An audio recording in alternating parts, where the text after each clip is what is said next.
وفاکہۃ مما یتخیرون، اور پھل ہوں گے مما یتخیرون، جو پسند کریں. پھلوں کی بہتات ہوگی، بے شمار پھل، بے شمار اقسام کے. دنیا میں جیسے آم کا سیزن آتا ہے تو طرح طرح کے آم کی قسمیں ہوتی ہیں، سیب طرح طرح کی قسمیں ہوتی ہیں. اس طرح جنت میں پھل بے تحاشا ہوں گے اور ان کے اقسام بھی بے شمار ہوں گے.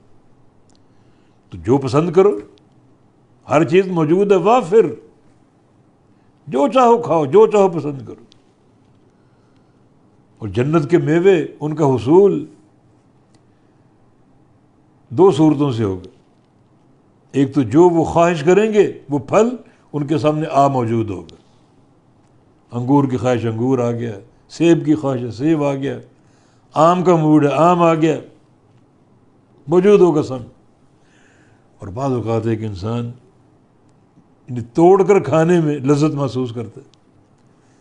تو اگر اس کا ارادہ ہو کہ میں خود توڑوں اور توڑ کر کھاؤں تو کوئی مشکل نہیں، قطوب و دانی ہے.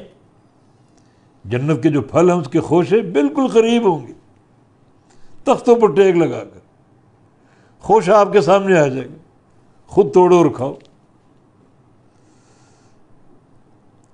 جس طرح چاہو. تو یہ پسند کہ پھل کھانے میں ایک اور نکتہ ہے.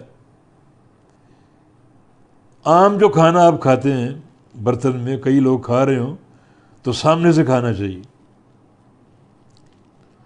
اور اگر پھل آپ کے سامنے آ جائے تو اس میں آپ کو چن کر کھانے کی اجازت ہے. سامنے سے کھاؤ یا آگے سے کھاؤ یا بیچ سے کھاؤ.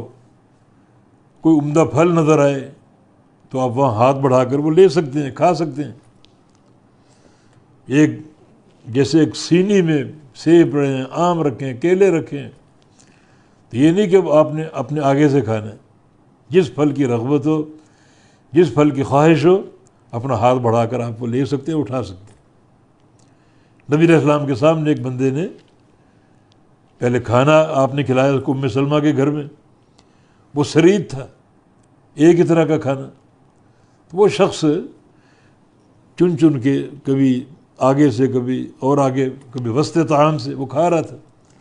تو آپ نے اپنے آگے سے کھاؤ، سارا کھانا ایک ہی طرح کا، بیچ میں بھی وہی کھانا ہے، سامنے بھی وہی کھانا ہے، دائیں بائیں میں وہی کھانا ہے، تو اپنے آگے سے کھاؤ. یہ ادب ہے. اور پھر پھل لایا گیا، اب وہ آگے سے کھا رہا ہے تو آپ نے فرمایا کہ اب تم چن کے کھا سکتے.